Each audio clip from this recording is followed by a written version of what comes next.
नमस्कार दोस्तों, Radhe Radhe. Welcome back to your YouTube channel हमारी संस्कृति हमारी धरोहर। दोस्तों, आज के इस वीडियो में आप देखेंगे अपरा एकादशी, जिसे अचला एकादशी भी कहते हैं, उसकी संपूर्ण पूजन विधि। इसके साथ ही आप सुनेंगे अपरा एकादशी व्रत कथा। दोस्तों, अपरा एकादशी व्रत अचल संपत्ति की प्राप्ति और प्रेत योनि से मुक्ति के लिए किया जाता है। इस एकादशी में क्षीर सागर में शेषनाग की शैया में लेटे हुए भगवान विष्णु की माता लक्ष्मी के साथ पूजा की जाती है। अपरा एकादशी के दिन प्रातःकाल जल्दी उठकर गंगा जल में शुद्ध जल में थोड़ी सी हल्दी और थोड़े से तिल डालकर स्नान करें। इसके बाद पूजन स्थल को साफ और शुद्ध करके वहां पर एक चौकी के ऊपर पीला कपड़ा बिछाएं, उसके ऊपर तिल का आसन रखें, इसके ऊपर एक कलश स्थापित करें। इस एकादशी में कलश स्थापना का विशेष महत्व है। हमने यहाँ पर मिट्टी का कलश लिया है, आप धातु का कलश भी ले सकते हैं। अब इसमें थोड़ा सा गंगा जल डालिए, एक सुपारी, हल्दी, दूर्वा, लौंग इलायची, एक सिक्का, पुष्प और इसमें घट तक जल को भर दीजिए। इसके ऊपर मिट्टी के पूर्ण पात्र में हमने थोड़े से तिल रखे हैं और इसमें पल्लव लगा दिए हैं। यहाँ मैंने अशोक के पल्लव लगाए हैं, आप आम के पल्लव भी लगा सकते हैं। इन पल्लवों में मैंने हल्दी, रोली, कुमकुम लगा दिया है। इसके ऊपर हमने एक फल रख दिया है। अब यहाँ हम दीपक को रख रहे हैं। ये देसी घी का दीपक है, इसलिए हमने प्रभु की फोटो के दाहिनी तरफ रखा है। तिल के तेल का दीपक हम प्रभु की फोटो के बाईं तरफ रखते हैं। यहाँ हमने दीपक को प्रज्वलित कर दिया है, क्योंकि दीपक हमारी पूजा का साक्षी होता है। दीपक का यहाँ हम पूजन करेंगे। इसको चंदन, कुमकुम, पुष्प, वस्त्र रूपी मौली और तिल अर्पित करेंगे। इसको भोग भी लगाएंगे। इसके बाद हमें अपने हाथों को धो लेना चाहिए। आप जब भी धूप जलाते हैं या दीपक जलाते हैं, उसके तुरंत बाद आपको हाथों को धोना चाहिए। अब हम यहाँ पे कलश का पूजन कर रहे हैं, तिलक लगा रहे हैं, रोली, कुमकुम, हल्दी, पुष्प चढ़ा रहे हैं, यहाँ भोग लगाएंगे। अब हमने यहाँ एक थाली में सतिया बनाया है, इसके ऊपर हम लक्ष्मी नारायण की हमारे पास एक मूर्ति है, इसको हम स्नान करवाएंगे। यहाँ माता गौरी और गणेश जी की भी हमारे पास मूर्ति है, उसको भी स्नान कराएंगे। माता लक्ष्मी और विष्णु जी को हम दक्षिणावर्ती शंख में गाय के कच्चे दूध में केसर मिलाकर उससे स्नान करवा रहे हैं। आप पंचामृत से भी स्नान करवा सकते हैं। गणेश जी और गौरा जी को भी हम इसी दूध से स्नान करवा रहे हैं। अब हम गुलाब जल से और शुद्ध जल से भी स्नान करवा रहे हैं। गणेश जी और गौरा जी को हमने एक पान के पत्ते के ऊपर विराजित करा है। एक छोटी सी चौकी पर पुष्पों का आसन देते हुए यहाँ पर हम लक्ष्मी नारायण को विराजित कर रहे हैं। स्नान के जल को थोड़ा सा हम पंचामृत में डाल लेंगे, बाकी बचे हुए जल को हम गमले में डाल देंगे। अब हम यहाँ पर कलावे में इत्र लगा रहे हैं, फिर इन कलावों को हम सबको अर्पित करेंगे। हमें वस्त्र रूपी कलावे में 2 धागे अवश्य अर्पित करने चाहिए, एक उपवस्त्र और एक नीचे का वस्त्र। यहाँ शंख और वरुण घंटी का भी हम पूजन करते हैं। माता गौरी और गणेश जी को हमने लाल पुष्प अर्पित करा है, शमी पत्र चढ़ाया है, दूर्वा चढ़ाई है और यहाँ हमने जनेऊ अर्पित करा है। जनेऊ पे थोड़ा सा हल्दी लगा के हमने अर्पित करा है। आपके पास यदि पीला जनेऊ हो तो पीला जनेऊ अर्पित करिए, अन्यथा हल्दी लगाकर चढ़ाइए। भगवान विष्णु को तुलसी की मंजरी इस दिन अवश्य अर्पित करिए। आप चाहें तो तुलसी की माला बनाकर भी चढ़ा सकते हैं। यहाँ मैंने प्रभु के फोटो के चारों तरफ देखिए तुलसी की मंजरी चढ़ाई है। गौरी गणेश जी को हल्दी, रोली, कुमकुम और सिंदूर अर्पित कर रहे हैं। माता लक्ष्मी को हमने रोली, हल्दी, कुमकुम लगाया है। अब हम यहाँ पे विष्णु जी को पीला चंदन, अष्टगंध चंदन लगा रहे हैं। माता लक्ष्मी को हम पीला सिंदूर भी अर्पित कर रहे हैं। गणेश जी और माता गौरी को हम अलग से भोग अर्पित कर रहे हैं, क्योंकि इनके भोग में तुलसी दल नहीं डाला जाता है। गणेश जी को भोग लगाने के बाद जल से उनका मुखाचमन करा दीजिए और घंटी बजा दीजिए। भगवान विष्णु को शमी पत्र भी अवश्य अर्पित करिए। भगवान विष्णु को इस दिन ककड़ी का विशेष रूप से भोग लगाया जाता है। आप खीरा भी चढ़ा सकते हैं, या मैंने आम भी चढ़ाया है। आप व्रत में ककड़ी का सेवन भी इस दिन अवश्य करिए। भगवान को सफेद तिल अर्पित करिए। एकादशी के दिन हमें पंचामृत का भोग भी अवश्य चढ़ाना चाहिए। आपको भोग में तुलसी दल अवश्य डालना है। यहाँ मैंने खोए से बनी मिठाई भी चढ़ाई है। इस दिन अन्न का भोग नहीं लगाया जाता है, ना ही अन्न का सेवन किया जाता है। अंत में मुख शुद्धि के लिए एक पान के ऊपर 2 इलायची, 2 लौंग और 2 सुपारी रखकर अर्पित किया जाता है। दक्षिणा भी आप अवश्य अंत में चढ़ा दीजिए। अब हम यहाँ सबको धूप दिखाएंगे। अब हम तुलसी दल डालकर जल का भोग भी अर्पित करेंगे।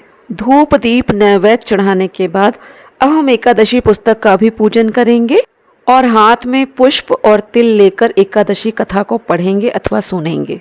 अपरा एकादशी व्रत कथा। एक बार युधिष्ठिर ने भगवान श्री कृष्ण से ज्येष्ठ माह के कृष्ण पक्ष की एकादशी के महत्व को बताने का निवेदन किया।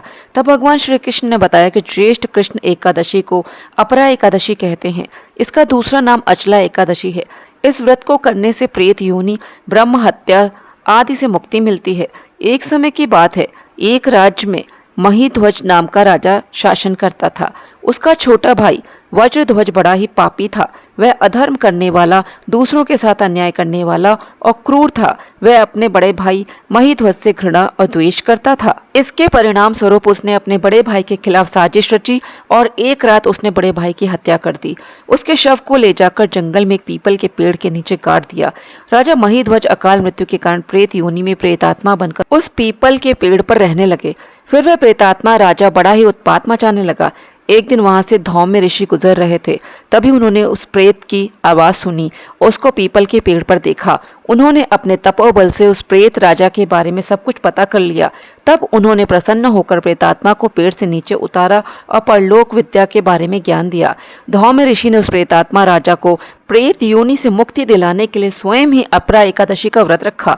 विधि पूर्वक अपरा एकादशी करने के बाद उन्होंने भगवान विष्णु से प्रार्थना की कि उनके इस व्रत का पूरा पुण्य उस प्रेतात्मा राजा को मिल जाए, ताकि उसे प्रेत योनि से मुक्ति मिल सके। भगवान विष्णु की कृपा से उस राजा को अपरा एकादशी व्रत का पुण्य मिल गया, जिससे वह प्रेत योनि से मुक्त हो गए। तब राजा ने दिव्य शरीर धारण किया और ऋषि को प्रणाम करते हुए धन्यवाद दिया। फिर वह राजा पुष्पक विमान पे बैठकर स्वर्ग चला गया। कथा पढ़ने अथवा सुनने के बाद तिल मिश्रित हवन सामग्री से हम यहाँ पर हवन करेंगे। गौरी, गणेश, नवग्रह और भगवान विष्णु के मंत्रों से हम यहाँ पर हवन सामग्री की आहुतियाँ डालेंगे। और अंत में आपने जो भी यहाँ पे भोग लगाया है उसे भी अग्नि में हमें अर्पित करना होता है। कहते हैं कि अग्नि में जब हम भोग अर्पित करते हैं वह सीधे देवताओं को प्राप्त होता है। इसलिए हमें जिस भी दिन हम व्रत रखते हैं हवन अवश्य करना चाहिए। अब जल के छींटे हम डालकर यहाँ पर अग्नि को शांत करेंगे। हवन के बाद हम यहाँ गणेश जी, गौरी जी, एकादशी माता और विष्णु जी की आरती करेंगे। इस दिन तुलसी जी का पूजन अवश्य करना चाहिए। आप पूजन स्थल पर भी तुलसी जी का गमला रखकर उनकी पूजा कर सकते हैं। दोस्तों, मेरे चैनल पर एकादशी माता की आरती और तुलसी पूजन इस दिन किस प्रकार करना है दोनों वीडियो दिए हुए हैं, जिसका लिंक मैं आपको इस डिस्क्रिप्शन बॉक्स में डाल दूंगी, वहां से आप देख सकते हैं। अंत में पुष्प और तिल हाथ में लेकर पूजा में हुई गलतियों के लिए क्षमा याचना करेंगे, फिर इसे वहीं पर चौकी पर छोड़ देंगे। आरती और हवन की धुनी आप पूरे घर में घुमा देंगे। पूजा में जो भोग प्रसाद आपने चढ़ाया है इसे 15 मिनट बाद आप उठा लेंगे। ये भोग प्रसाद अपने परिवारजनों में वितरित कर देंगे।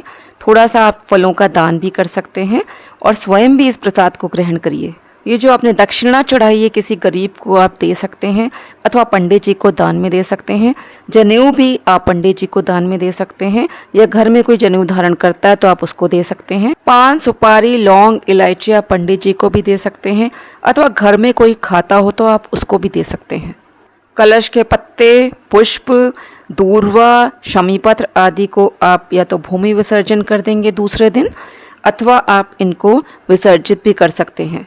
कलश आप उस दिन नहीं उठाएंगे, कलश को आप दूसरे दिन ही उठाएंगे, द्वादशी के दिन। फिर उसका जल आप पूरे घर में छिड़क देंगे। मिट्टी के कलश और उसके ऊपर जो फल रखा है और उसके ऊपर कुछ दक्षिणा रखकर आप इसका दान भी कर सकते हैं।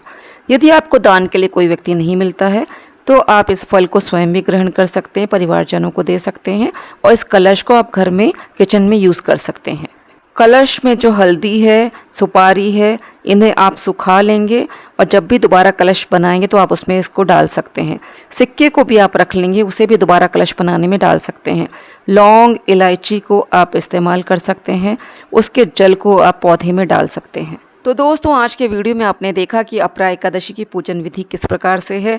इस दिन हमें किस वस्तु का भोग लगाना चाहिए, हमें स्वयं क्या ग्रहण करना चाहिए, अपरा एकादशी व्रत कथा और चौकी की सामग्री का विसर्जन किस तरह से करें। आशा करती हूँ वीडियो में दी गई जानकारी आपको उपयोगी लगी होगी। आपको यदि वीडियो पसंद आता है इसको लाइक करें, शेयर करें, इससे हमें प्रोत्साहन मिलता है अन्य वीडियो बनाने के लिए। चैनल पर पहली बार आए हो तो चैनल को सब्सक्राइब अवश्य करिए। आप सभी को अपरा एकादशी की हार्दिक शुभकामनाएं। भगवान विष्णु आपकी हर मनोकामना पूर्ण करें। जय श्री कृष्णा, जय श्री राधे।